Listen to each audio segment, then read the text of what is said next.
Hello friends. आज मैं आपके बीच में एक इम्पॉर्टेंट लेक्चर लेके आया हूँ। ब्यूरोक्रेसी का पॉलिटिकल साइंस का चैप्टर है ये। और थर्ड सेमेस्टर BA LLB से जुड़ा हुआ सब्जेक्ट है। तो एक बहुत ही इम्पॉर्टेंट लेक्चर है। काफ़ी टाइम से मेरे वीडियो को आप लोग मिस कर रहे थे। मुझे लगातार आपके कमेंट और मैसेजेस मिल रहे थे। मेरे इंस्टाग्राम पर एजुकेटर ऑफ दिल्ली पर, मेरे फेसबुक पेज पर भी आप लगातार कमेंट करके कह रहे थे कि सर आपका नेक्स्ट वीडियो कब आएगा। थोड़ा सा मैं बिजी हो गया था। जो मैंने अभी ऑनलाइन क्लासेस शुरू की हैं, उन क्लासेस की वजह से थोड़ा सा टाइम की मेरे पास कमी थी, क्योंकि मुझे असाइनमेंट नोट्स वगैरह बच्चों के लिए तैयार करने थे। तो अभी बीच में से समय निकाल कर मैं एक वीडियो, बहुत ही इंपॉर्टेंट टॉपिक है, characteristics of bureaucracy political science 3 जो है, आज हम कवर करेंगे आपके बीच में। तो आप सबका स्वागत है मेरे educational channel educator of Delhi में। मेरा नाम मुकेश किरार है, आप देख पा रहे हैं जैसे। तो आज मैंने एक नया प्रयोग किया है आपके बीच में। वीडियोस जो है, पहले मेरा पीपीटी आता था, लेकिन आज मैंने कोशिश की है कि उसको एक और ज़्यादा एडवांस मोड में आज मैं आपके बीच में लेक्चर लेके आऊँ। तो आइए शुरू करते हैं। देखते हैं, मेरा भी फर्स्ट ट्राई है। कैसा वीडियो बना कमेंट लिख के ज़रूर बताएं, आपको पसंद आया कि नहीं आया। तो आइए शुरू करते हैं इसको। एजुकेटर ऑफ दिल्ली में आप सबका स्वागत है। मेरा नाम मुकेश किरार है। मैं लॉ से जुड़े हुए एजुकेशनल लेक्चर आपके बीच में लेके आता रहता हूँ। तो आइए शुरू करते हैं आज का वीडियो। आज जो हम इम्पोर्टेंट टॉपिक कवर करने जा रहे हैं वो है करेक्टरिस्टिक्स ऑफ ब्यूरोक्रेसी। ब्यूरोक्रेसी के क्या करेक्टरिस्टिक्स है। तो सबसे पहले मैं आपको एक वर्ड जो है करेक्टरिस्टिक्स, इस वर्ड का मीनिंग समझाना चाहूँगा कि करेक्टरिस्टिक्स होता क्या है। देखो, करेक्टरिस्टिक्स का मतलब होता है किसी भी चीज़ की क्वालिटी। फॉर एग्जांपल, अगर आप बात करें कि किसी की विशेषता क्या है, किसी की खूबी क्या है, उसके उसके करेक्टर में क्या क्वालिटीज़ हैं, तो उस क्वालिटीज़ को अगर आप हाईलाइट करना चाहते हैं तो उसे हम करेक्टरिस्टिक के नाम से कह सकते हैं। तो ऐसे ही ब्यूरोक्रेसी जो वर्ड है, इसमें जो सारा काम है वो ब्यूरोक्रेट्स करते हैं। तो ब्यूरोक्रेसी जो है हमारे देश का जो हार्ट कह सकते हैं, ब्यूरोक्रेसी जो हार्ट है, ये सेंट्रल गवर्नमेंट हो या स्टेट गवर्नमेंट हो, सब जगह जो है ब्यूरोक्रेसी बहुत ही इंपॉर्टेंट रोल प्ले करती है। और ब्यूरोक्रेसी जो है, उसके बिना देश चल नहीं सकता। आपको मैं एक एग्जांपल देना चाहता हूँ कि जैसे हर 5 साल बाद जो है गवर्नमेंट चेंज हो जाती है, कोई नई सरकार आ जाती है या पुरानी सरकार रिपीट होती है, तो वेल एंड गुड है। नहीं तो ज़्यादातर क्या होता है कि जैसे पहले सरदार मनमोहन सिंह की सरकार थी, उसके बाद नरेंद्र मोदी की सरकार आ गई। मनमोहन की जो सरकार थी वो यूपीए की सरकार थी, यूनाइटेड प्रोग्रेसिव एसोसिएशन की सरकार थी। अब जो सरकार आई है वो बीजेपी की सरकार नहीं है, वो एनडीए की सरकार है, नेशनल डेमोक्रेटिक एसोसिएशन की सरकार है। लेकिन उसकी लीडिंग पार्टी जो है, पहले कांग्रेस थी यूपीए की लीडिंग पार्टी, और अब लीडिंग पार्टी जो है वो बीजेपी है। इसलिए हम लोग नॉर्मली इसको कांग्रेस की सरकार और बीजेपी की सरकार के नाम से जानते हैं। लेकिन अगर आप सोचें तो जब इतनी जितनी जल्दी जल्दी जो है गवर्नमेंट चेंज हो जाती है, तो क्या जो पॉलिसीज़ हैं जो देश के लिए कंट्रोलिंग करने के लिए जो इतनी बड़ी बड़ी प्लानिंग हम करते हैं, तो क्या वो बेकार हो जाती हैं और नई सरकार आने के बाद सबको कर देती है। और एक बार और आपके मन में सवाल उठता होगा कि यार, 5वीं पास को आप मंत्री बना देते हो, किसी मंत्रालय को दे देते हो, वो कैसे संभालता होगा। तो इस सब के पीछे जो है काम करने वाली ब्यूरोक्रेसी होती है। तो ब्यूरोक्रेसी बहुत ही इंपॉर्टेंट फैक्टर्स है हमारी पॉलिटिका, और पॉलिटिका इंपॉर्टेंट फैक्टर होने के साथ साथ ये हमारे सब्जेक्ट का भी इंपॉर्टेंट टॉपिक है, जिसको आज हम कवर कर रहे हैं। तो आज हम जो है करेक्टरिस्टिक्स ऑफ ब्यूरोक्रेसी करेंगे। मैक्स वेबर का ये फार्मूला है करेक्टरिस्टिक्स ऑफ ब्यूरोक्रेसी का। ये बहुत ही इंपॉर्टेंट टॉपिक है और एग्जाम में काफ़ी बार रिपीट भी होता है। तो इसको आप इंपॉर्टेंट क्वेश्चन के थ्रू भी ले सकते हैं। तो इसका पहला पॉइंट जो है वो हायरार्की है, हायरार्की है। हायरार्की का मतलब क्या होता है? हायरार्की का मतलब होता है कि आपने जो काम है उसको रिस्पॉन्सिबिलिटीज़ के अकॉर्डिंग डिस्ट्रीब्यूट कर रखा है। यानी कि एक आपका टॉप ऑफिसर है, टॉप लेवल ऑफिसर है, दूसरा आपका मिडिल लेवल ऑफिसर है, लास्ट आपका बॉटम लेवल वर्कर है, जो बॉटम पे काम कर रहा है, जो ग्राउंड पे काम कर रहा है, वो आपका वर्कर है। तो यहाँ पे हायरार्की जो है बहुत ही इंपॉर्टेंट टर्म है ब्यूरोक्रेसी की। Is a type of system that shows the arrangement or department from above and below. There can also be at the same level, giving or receiving the instruction. Hierarchy allows the employees to understand and follow the change of command from top to bottom. Hierarchy का काम क्या होता है कि top to bottom जो है सबको साथ लेके चलना, और इस तरह से चलना कि जो काम है वो बहुत बढ़िया तरीके से हो सके, उसके अंदर कोई भी दिक्कत ना हो या किसी को कोई परेशानी ना हो। तो हायरार्की जो है बहुत इंपॉर्टेंट टर्म है, उसको आप लेके चलेंगे तो आपके लिए काफ़ी अच्छा भी रहेगा। अगला जो पॉइंट है इसका वो है division of labour. Division of labour की अगर हम बात करें, डिवीज़न ऑफ लेबर की अगर हम बात करें तो division labour is a important essential for the economic progress, promotes efficiency and effectiveness in an organization, and reduce the total cost of product due to its elements of specialization. Each employee has a specific task and target, hence enhancing the productivity and promoting the efficiency by dividing the separate tasks and responsibilities. यानी कि यहाँ पर हम बात कर रहे हैं कि जो वर्क है उसको हम डिविजन्स कर देते हैं, यानी कि डिवाइड कर देते हैं, उस वर्क को बांट देते हैं। उस वर्क का डिवीजन हम इस तरीके से करते हैं कि जो भी आदमी जिस चीज़ का स्पेशलाइजेशन उसने किया हुआ है या वो जिस काम को करने के लिए स्पेशलिस्ट है उसको केवल वही काम दिया जाता है। क्योंकि अगर आप किसी स्पेशलिस्ट को वही काम देंगे जिसका वो स्पेशलाइजेशन उसने किया हुआ है तो उसके लिए काफ़ी ईजी हो जाएगा उस टास्क को परफॉर्म करना, उस काम को वो ईजिली कर पाएगा। तो यहाँ पर एक बहुत ही महत्वपूर्ण चीज़ है कि आपको डिवीजन ऑफ लेबर इस तरह से करना है कि आपका जो वर्क है वो उसी व्यक्ति को अलॉटेड हो वर्क जो उसका स्पेशलिस्ट है। अब स्पेशलिस्ट का मतलब ये है, अगर हम कहें एक चीज़ को कि बार बार अगर हम एक ही काम को करते हैं तो हमको करने में महारत हासिल हो जाती है। जैसे एक कहावत है हिंदी के अंदर, करत करत अभ्यास के जड़मति हो सुजान, रसरी के आत जात के सिल पर पड़त निशान। इसका मतलब है अगर आप बार बार एक चीज़ का प्रयास करते हैं तो हमारा क्या होता है, जड़ जो होता है जड़ वो भी चेतन हो जाता है। जड़ का मतलब होता है जो एक जगह स्थिर है और चेतन का मतलब होता है जो मूवेबल है। तो जड़ भी जो है वो चेतन हो जाता है। इसके अलावा जैसे हम कहते हैं कि कुएं से पानी खींचते हैं तो एक रस्सी जो होती है, रस्सी इतनी सॉफ्ट चीज़ है, वो भी बार बार एक पत्थर के ऊपर जब चलती है तो पत्थर के ऊपर भी वो निशान मार देती है। यानी कि इतने कठोर पत्थर के ऊपर एक सॉफ्ट कोमल सी रस्सी भी निशान कर देती है बार बार उसके ऊपर टकराने से। तो इसीलिए कहते हैं कि अगर आप एक वर्कर को लगातार वही काम दे रहे हैं तो वो बिना सोचे समझे भी उस काम को एफिशिएंटली कर पाता है। फॉर एग्जांपल मैं एक और एग्जांपल आपको इसके अंदर देना चाहता हूँ। फॉर एग्जांपल आपको घर जाना है, आपको घर जाना है, आप अपने दिमाग को ऑर्डर देते हो कि मुझे घर जाना है। आपका ध्यान कहीं भी, आप मोबाइल देख रहे हैं, मोबाइल में व्हाट्सएप चला रहे हैं, आप कुछ और भी कर रहे हैं, लेकिन क्या होगा कि आपका जो सारा ध्यान है वो किस में केंद्रित रहेगा, वो केंद्रित रहेगा अपने घर जाने पर। लेकिन ये जो आपका अवचेतन मन है, जो आपका अवचेतन मन है वो आपको कंट्रोल करता रहेगा, आपकी बॉडी को कंट्रोल करता रहेगा आपके घर की दिशा की तरफ जाने में। यानी कि इवन हम कभी भी जाते हैं तो केवल अपने ही घर का दरवाजा खटखटाते हैं, कभी हम अवचेतन मन में होते हैं, हमारी सोच कहीं और होती है या हम फोन पर बात कर रहे होते हैं, तो फिर भी जाके हम कभी पड़ोसी की डोरबेल नहीं बजाते, अपनी ही डोरबेल बजाते हैं। तो ऐसा क्यों होता है? तो ऐसा इसलिए होता है कि जो हमारा अवचेतन मन होता है, अगर हम एक काम को लगातार करते हैं, बार बार हम घर जाते हैं तो हमें प्रैक्टिस हो जाती है उस काम को करने की। इस वजह से हमारा अवचेतन मन जो है हमें बार बार इंस्ट्रक्शन देके उस काम को करने का हैबिचुअल बना देता है। अब हम आगे अगर बात करें तो प्रोसीजर की अगर हम बात करें तो procedure are the important to any organisation and its process.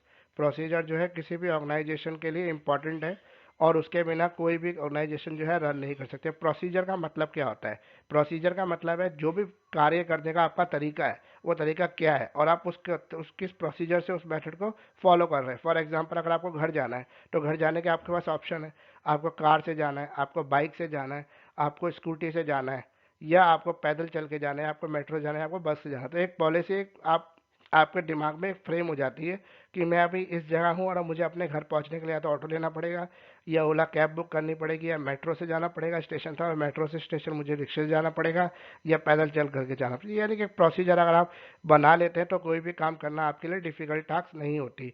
यहाँ पर मैं एक चीज़ आपको और समझाना चाहता हूँ, वो ये है, they can be form of policies of the together provide the direction for the daily operation।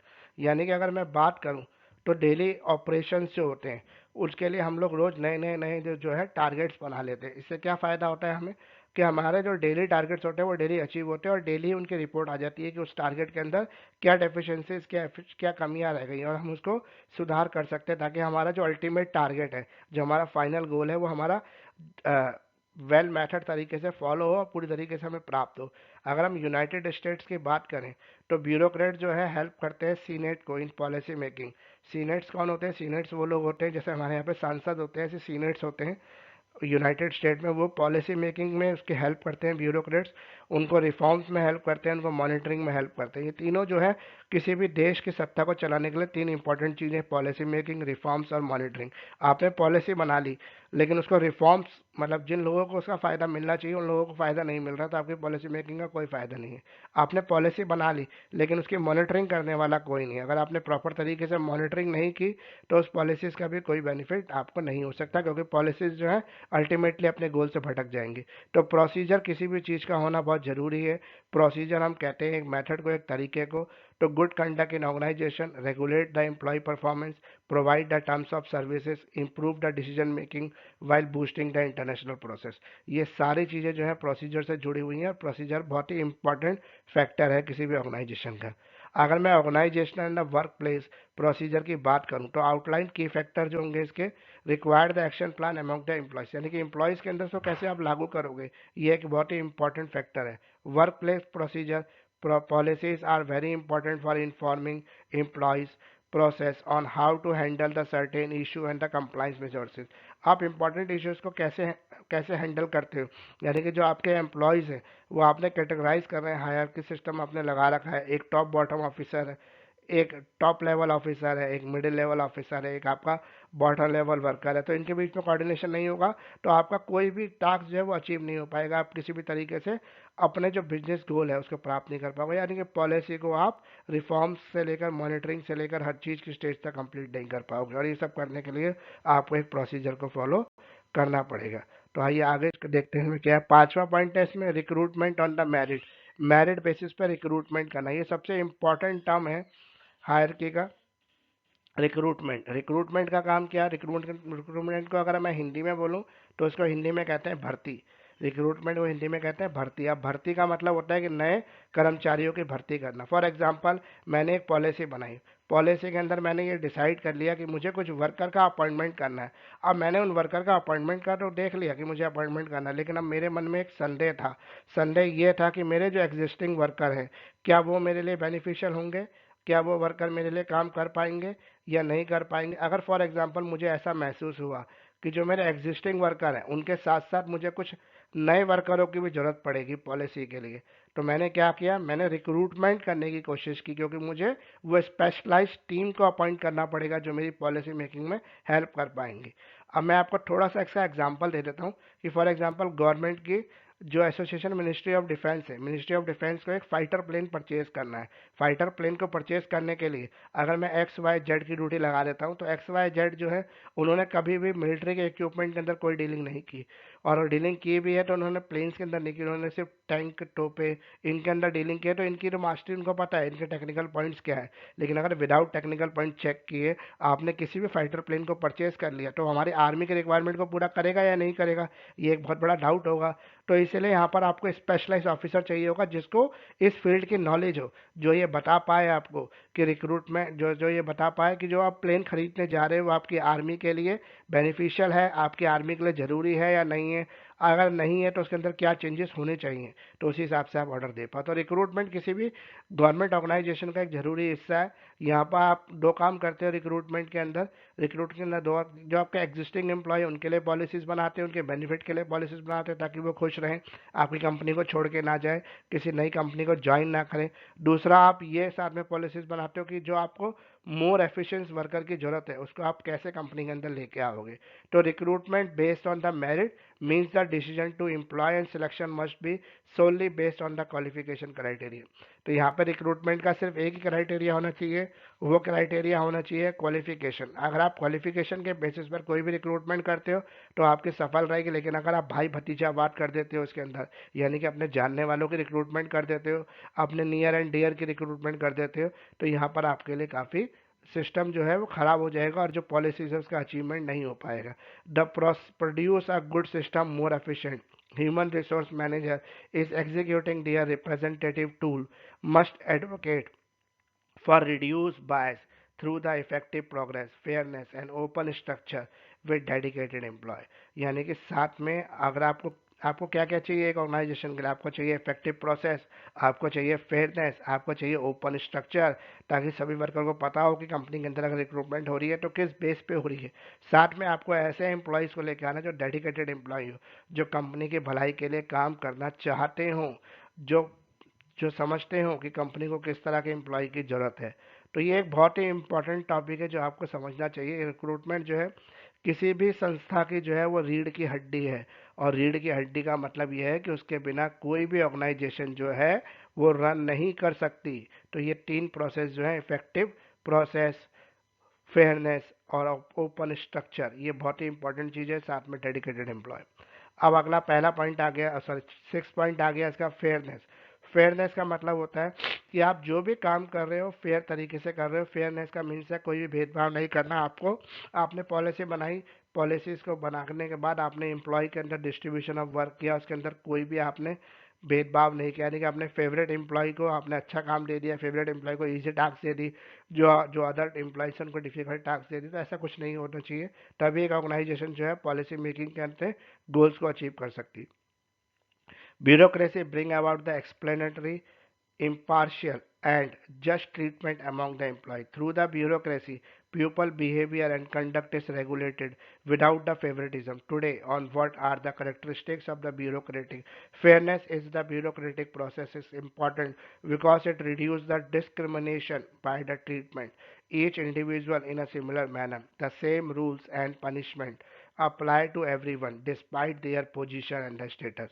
यानी कि एक रूल जो आपने बनाया है, पॉलिसी जो बनाई है, वो सबके लिए इक्वल होनी चाहिए, सब पे लागू होनी चाहिए। ऐसा ना हो कि आपने अपने फेवरेट एम्प्लॉय के लिए कोई अलग से पॉलिसी बना दी है और जो आपके दूसरे एम्प्लॉयज़ हैं जो आपके फेवरेट नहीं है, जिनको आप पसंद नहीं करते, उनके लिए आपने अलग से पॉलिसी बना दी है। तो इस डिस्क्रिमिनेशन कभी भी काम करेंगे तो अपने जो अल्टीमेट गोल्स हैं पॉलिसीज़ के, उसको अचीव करना बड़ा मुश्किल काम हो जाएगा। तो फेयरनेस में यही आता है जो मैंने आपको समझा दिया। अब अगला पॉइंट देखते हैं, इसका अगला पॉइंट क्या है। अगले पॉइंट से पहले मैं आपको एक इंपॉर्टेंट इन्फॉर्मेशन देना चाहता हूँ, ये आप सबके लिए बहुत ज़रूरी इन्फॉर्मेशन है। BLLB थर्ड सेमेस्टर के जो स्टूडेंट हैं उनके लिए कंप्लीट PDF फाइल अवेलेबल है हमारे पास, सभी सब्जेक्ट की एक अफोर्डेबल प्राइजेस पर है। ऑनलाइन लाइव क्लासेस भी हमारी चल रही है जो आप ले सकते हैं एक अफोर्डेबल फीस पर। फुल कोर्स मैं आपको कराऊंगा 2 महीने के अंदर। फॉर मोर डिटेल, अगर आपको और भी डिटेल चाहिए तो आप मेरे साथ मेरे व्हाट्सएप नंबर पर जुड़ सकते हैं जो है 9811948855। आप मुझे ईमेल भी कर सकते हैं karar29.mukesh@gmail.com पर। आप मेरे फेसबुक पेज से ही मेरे साथ कनेक्ट हो सकते हैं, एजुकेटर ऑफ दिल्ली के नाम से है। आप मेरे इंस्टाग्राम आईडी पर भी मुझसे कनेक्ट हो सकते हैं, एजुकेटर ऑफ दिल्ली के नाम से ही मेरी इंस्टाग्राम आईडी है। तो मैं आपको एक बात बताना चाहता हूँ कि मेरा एक एम है कि मैं चाहता हूँ कि अधिक से अधिक जो लॉ ग्रेजुएट है इस कंट्री के अंदर हो, ताकि लॉ अवेयरनेस अगर होगी तो हम अपने हक के लिए लड़ सकते हैं, हमें अपने असली वोट का जो मतलब है वो पता लगेगा। क्योंकि अधिकतर क्या होता है कि लॉ स्टूडेंट्स को लॉ ले तो लेते हैं लेकिन बहुत सारे स्टूडेंट जो है ड्रॉप कर जाते हैं। कोई फर्स्ट ईयर में कर जाता है, कोई सेकंड ईयर में कर जाता है, कोई थर्ड सेमेस्टर में कर जाता है, कोई फिफ्थ सेमेस्टर जब आता है, जब कंप्लीट लॉ का सब्जेक्ट आ जाता है तब ड्रॉप आउट कर जाते हैं। तो बहुत सारे ऐसे स्टूडेंट्स हैं जो लॉ ज्वाइन तो करते हैं लेकिन कंप्लीट नहीं कर पाते। तो मेरा एम है कि जितने स्टूडेंट लॉ को ज्वाइन करें वो सारे जो है कंप्लीट भी कर पाए। तो आप बहुत सारे बच्चे मेरे साथ ट्यूशन्स में जुड़े, आप भी मेरे साथ जुड़िए, आपको अच्छा एक्सपीरियंस होगा, ये मेरी गारंटी है।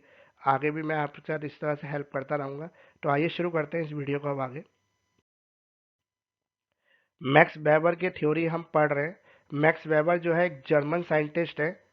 पहले हमने करेक्टरिस्टिक पढ़े थे, करेक्टरिस्टिक सब कंप्लीट हो गए। अब हम पढ़ रहे हैं मैक्स वेबर की थ्योरी क्या है। मैक्स वेबर जो है एक जर्मन साइंटिस्ट है, उन्होंने ब्यूरोक्रेसी को डिफाइन किया एक highly structure, formalised and also and the impersonal organisation.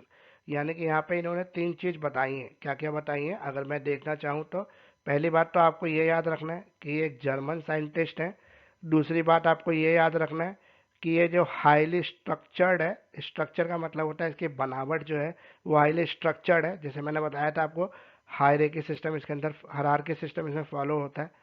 Formalised है, यानी कि जो इसका स्ट्रक्चर है वो फॉर्मल स्ट्रक्चर है, इनफॉर्मल नहीं है। यानी कि फॉर्मल स्ट्रक्चर मतलब होता है किसी भी बिजनेस से जुड़ा हुआ, डिपार्टमेंटल नेचर। इम्पर्सनल ऑर्गेनाइजेशन, ये ऑर्गेनाइजेशन जो है पर्सनल नहीं है, इम्पर्सनल ऑर्गेनाइजेशन है। ये इसकी मैक्स वेबर के अकॉर्डिंग जो ब्यूरोक्रेसी से कैरेक्टरिस्टिक्स है। He also institute believe that organisation must have defined hierarchical structure and clear rules. यानी कि इनका स्ट्रक्चर जो होता है हायरार्कियल स्ट्रक्चर होता है और रूल्स जो होते हैं वो क्लियर होते हैं। Regulations, line of authority which govern it, यानी कि सब कुछ जो है क्लियर होता है इसके अंदर। जैसे इसमें बताया है, आपका स्ट्रक्चर जो होता है वो हायरार्कियल स्ट्रक्चर होता है, क्लियर रूल्स होते हैं इसके, और रेगुलेशंस जो होती हैं वो क्लियर रहती हैं, सबके लिए इक्वल रेगुलेशंस रूल्स होते हैं। लाइन ऑफ अथॉरिटी जो होती है, जो गवर्न करती है इसको, वो क्लियर होती है कि किसका टॉप ऑफिसर जो है वो कौन है और कौन किसके अंडर काम कर रहा है। तो मैक्स वेबर के अकॉर्डिंग जो इसके करेक्टरिस्टिक्स हैं वो है स्पेशलाइजेशन ऑफ लेबर, यानी कि हर लेबर को केवल वही काम दिया जाता है जिसका वो स्पेशलाइज है। A formal set of rule and regulation, एक रूल्स और रेगुलेशन बना दिए जाते हैं जो सभी के लिए विदाउट डिस्क्रिमिनेशन लागू होते हैं। वेल डिफाइंड हायरार्की, एक वेल डिफाइंड हायरार्की होती है which within the organisation, organisation के अंदर, यानी कि आपको पता होता है कि आपके ऊपर कौन सा फोरमैन है और आपके ऊपर कौन सा जो है आपका मैनेजर है, ये आपको क्लियर होता है। आपको ये भी पता होता है कि अगर कोई आपकी कंप्लेंट है तो उस कंप्लेंट के लिए आपको किससे मिलना है और किसके पास जाने से आपकी कंप्लेंट जो है रिजॉल्व होगी, यानी कि नेचर ऑफ कंप्लेंट किसका और किसके पास जाना, ये आपको क्लियर रहता है इसके अंदर। Impersonality in the application of the rule, जो रूल्स होते हैं वो इम्पर्सनल होते हैं, यानी कि विदाउट डिस्क्रिमिनेशन सभी के ऊपर लागू होते हैं जो रूल्स होते हैं। पर्सनली किसी एक के ऊपर कोई रिस्ट्रिक्शन या रोक नहीं लगाया जाता। Bureaucratic organisation involve the traditional structure due to the following changes. अगर मैं इसके ट्रेडिशनल स्ट्रक्चर की बात करूं, ट्रेडिशनल मतलब जो पुराना स्ट्रक्चर है जो चला आ रहा है काफ़ी टाइम से, उसकी बात करूं तो in traditional structure the leader delegate duties and can change them at any time, यानी कि यहाँ पे जो लीडर्स होते हैं इनके, जैसे मैनेजर होता है, सीनियर मैनेजर होता है, सीईओ होता है, ये डेलीगेट्स करते हैं। डेलीगेट का मतलब होता है देना। ये अपनी ड्यूटीज देते हैं, किसको ट्रांसफर कर देते हैं, अपने बॉटम ऑफिसर को, यानी कि अपने नीचे वाले अधिकारी को दे देते हैं और उसकी ड्यूटी लगा देते हैं कि वो रिपोर्ट इनको फाइनल करे उसने क्या काम किया है। और और टाइम टू टाइम ये चेंज कर देते हैं, मतलब उसको देते हैं, परमानेंटली नहीं देते, फिर बाद में किसी और को दे देते हैं वो सर्टेन टास्क परफॉर्म होने के बाद। However, over the time, this change and there was a clear specification. यहाँ पे जो स्पेसिफिकेशन होती है वो क्लियर होती है, आपकी जुरिडिक्शन जो होता है वो क्लियर रहता है, area along with the distribution of activities as an official duty, यानी कि यहाँ पर जो भी डिस्ट्रीब्यूशन करते हो आप एक्टिविटीज़ का वो ऑफिशियल्स होता है, वो क्लियर रहता है, वर्कर को पता होता है कि किसको क्या ड्यूटी परफॉर्म करनी है। ये एक बहुत ही अच्छा मॉडल है जो मैक्स वेबर ने दिया था ब्यूरोक्रेसी का। इसके अंदर काफ़ी पॉइंट्स जो हमारे क्लियर हो जाते हैं विदाउट द डिस्ट्रक्शंस, यानी कि बिना जो मिक्स हुए कई चीज़ें जो है वो क्लियर हो जाती है इसके अंदर। अब मैं अगले पेज की अगर बात करूं, in a bureaucratic organization the subordinate follow the order of the superior but can appeal if they feel the need. On the other hand, in the traditional structure, the authority was diffused, यानी कि अगर मैं bureaucratic organisation की बात करूं तो जो superior होता है उसके ऊपर पास हम अपील्स पहुंचा सकते हैं अपनी, जब भी हमें ज़रूरत होती है कि हमें किसी सुधार की ज़रूरत है। कंपनी यानी कि वर्कर जब दिए देखते हैं कि उनकी जो वर्क कंडीशंस हैं उनके अंदर कुछ क्राइसिस आ रहे हैं, कुछ प्रॉब्लम्स आ रही हैं उनको, तो वो अपने हायर ऑफिशियल से अपील कर सकते हैं। On the other hand, in the traditional structure the authority was diffuse, लेकिन अगर हम ट्रेडिशनल स्ट्रक्चर की बात करें तो वहाँ पे अथॉरिटी जो होती है क्लियर फिक्स होती है। वहाँ पे आप किसी भी तरह का कोई भी कंप्लेंट जो है अपने हायर ऑफिशियल को नहीं कर सकते। Rules are exhaustive, stable and employees can learn them easily. Rules जो होते हैं वो एग्जॉस्टिव होते हैं और स्टेबल्स होते हैं, सभी के लिए इक्वल रहते हैं। एम्प्लॉयज़ जो होते हैं उसको इजीली लर्न कर सकते हैं। Further the organisation records them in permanent file, जो ऑर्गेनाइजेशन जो होती है उन जो आपके रूल्स होते हैं उनको परमानेंट फाइल्स में लिख देती है ताकि सभी के लिए वो हार्ड एंड फास्ट रूल्स रहे। Personal property is separate from the office property, personal property को ऑफिस प्रॉपर्टी से अलग रखा जाता है। Also the means of production और administration belong to the office, जो भी प्रोडक्शन के मीन्स होते हैं, जो प्रोडक्शन के फैक्टर्स होते हैं प्रोडक्शन में जो रोल प्ले करते हैं उनको और एडमिनिस्ट्रेशन को जो होता है वो ऑफिस के साथ जोड़ दिया जाता है। The selection of the official is based on the technical qualification appointment not on an election, यानी कि जो अपॉइंटमेंट होती है, जो रिक्रूटमेंट होती है वो टेक्निकल क्वालिफिकेशन के बेस पर होती है। अपॉइंटमेंट किया जाता है, वहाँ पे इलेक्शन नहीं किया जाता, यानी कि आपको चुना नहीं जाता, आपको टेक्निकल के बेसिस पर भर्ती किया जाता है। Further official receive a salary as compensation for their worker, और यहाँ पर जो फर्दर ऑफिशियल्स होते हैं वो अपनी सैलरी रिसीव करते हैं जितना भी कंपनसेशन का बनता है उस बेस पर, जो भी उनकी वर्क रिस्पॉन्सिबिलिटीज है उसके बेस पर। The official is taken in और in for a trial period then offer a permanent position with the organization, यानी कि इनको ट्रायल बेसिस पे रखा जाता है और ट्रायल बेसिस पे अगर वो कामयाब रहते हैं तो फिर इनको परमानेंट पोजीशन ऑर्गेनाइजेशन में ऑफर की जाती है। This protect him from arbitrary dismissal, इसे आर्ट्रीबेटरी डिसमिसल के नाम से भी जाना जाता है। अगर हम क्रिटिसिज्म करें, यानी किसी भी चीज़ के अगर कुछ फ़ायदे हैं तो कुछ उसके नुकसान भी हैं, तो अगर हम ब्यूरोक्रेटिक जो मैक्स वेबर की थ्योरी है इसको क्रिटिसाइज करने की कोशिश करें तो उसको क्रिटिसाइज भी किया जाता है। क्रिटिसाइज करना बहुत ही आसान है, यानी कि जब भी आपको किसी को क्रिटिसाइज करने के लिए एग्जाम में आए तो जो उसकी स्पेशलिटीज़ होती हैं, जो उसकी खूबियाँ हैं, जो उसकी क्वालिटीज़ हैं, उसी को आप अगर आप लिख दोगे नेगेटिव सेंस में तो वो उसकी क्रिटिसिज्म बन जाएंगी। The rules are inflexible and rigid, जो रूल्स है वो इनफ्लेक्सिबल, जैसे इसमें बताया था ना कि वो सभी के लिए फिक्स और हार्ड रूल होते हैं, उनको चेंज करना इजीली पॉसिबल नहीं है। तो ये इसका क्रिटिज्म भी बन गया, यानी कि रूल्स जो है वो इनफ्लेक्सिबल है, रिजिड है। Further there is a too much emphasis on the rules and organise, यानी रूल्स इतने हार्ड है कि वो सबको फॉलो करने ही होते हैं, ये काफ़ी डिफिकल्ट हो जाता है कुछ लोगों के लिए। Informal group do not receive any importance, informal groups जो होते हैं, जो वर्कर के इनफॉर्मल ग्रुप्स बने होते हैं, उनकी कोई इंपॉर्टेंस नहीं होती है ऑर्गेनाइजेशन के अंदर, ना उनको कोई इंपॉर्टेंस दी जाती है। इन करंट टाइम्स, अगर हम करंट टाइम्स की बात करें, informal groups play a huge role in the most business organisation, और आज के टाइम में जो सोशल ग्रुप्स बन जाते हैं वर्करों के बीच में, वो काफ़ी इंपॉर्टेंट रोल प्ले करते हैं। इवन इवन इंपॉर्टेंट रोल होता है उनका प्रोडक्शन के अंदर भी। Typically bureaucracy involves a lot of paper work which need to waste of time, money and also effort. यहाँ बताया कि मैक्स वेबर की जो थ्योरी है उसमें पेपर वर्क बहुत सारा है, बहुत सारी चीज़ों को नोट करना है, बहुत सारी चीज़ों पर रिपोर्ट बनानी है, बहुत सारी चीज़ों को लिखना है, तो ये वेस्ट ऑफ टाइम है, मनी है, और साथ में एफर्ट्स भी बहुत सारी खर्च हो जाती है। The rules and the formalities lead to an unnecessary delay in the decision making process, यानी रूल्स इतने ज़्यादा है, फॉर्मेलिटीज इतनी ज़्यादा है कि अगर सबको पूरा करने चले तो डिसीजन मेकिंग का जो प्रोसेस है काफ़ी डिले हो जाता है, काफ़ी लेट डिसीजन आता है। While the government organisation can benefit from the bureaucratic structure, business organisation need the quick decision making and flexibility in the process, therefore it is not a suitable for the latter। यानी कि government organisation की अगर हम बात करें तो वहाँ पे क्विक डिसीजन की जरूरत होती है, क्योंकि बहुत सारे डिसीजन होते हैं जो गवर्नमेंट को जल्दी लेने होते हैं ताकि उनका फायदा हो सके, अदरवाइज लेट डिसीजन होगा तो वो काफ़ी बेनिफिशियल नहीं रहेगा, वो बेकार हो जाएगा। while the technical qualification of the employee is an important aspect of the promotion, office promotion या bureaucratic organization does not consider the employee commitment and dedication. यहाँ पे बताया कि टेक्निकल क्वालिफिकेशन जो होती है जरूरी होती है प्रमोशंस के लिए। यहाँ पे जो हमारे डेडिकेटेड एम्प्लॉय है, जो कंपनी के लिए कमिटमेंट है, जो बहुत समय से काम कर रहे हैं, उनको प्रमोशंस के कोई अवसर नहीं मिल पाते, क्योंकि सारा जो प्रमोशन होता है वो टेक्निकल क्वालिफिकेशन के ऊपर बेस होता है। There is a limit scope for the human resource management, यहाँ पे ह्यूमन रिसोर्स मैनेजमेंट का जो काम होता है वो लिमिटेड होता है। एग्जिस्टिंग वर्कर से काम कराना और स्पेशलाइजेशन वर्कर के अपॉइंटमेंट करना है।